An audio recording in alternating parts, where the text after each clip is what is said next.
செவ்வானம் வெக்கம் கொண்டது யாராலே, சங்கீதம் மூங்கிலில் வந்தது யாராலே, சுற்றும் பூமியில் இன்பம் கொட்டி கிடக்கிறது, நம்மை அழைக்கிறது.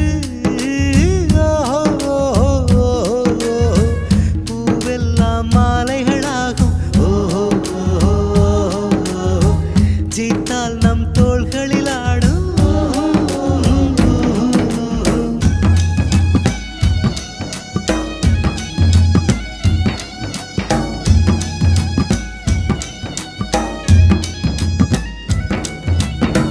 வானகம் தூரம் இல்லை, வங்கக்கடல் ஆழம் இல்லை, நம்பிக்கை வைப்போம் இந்த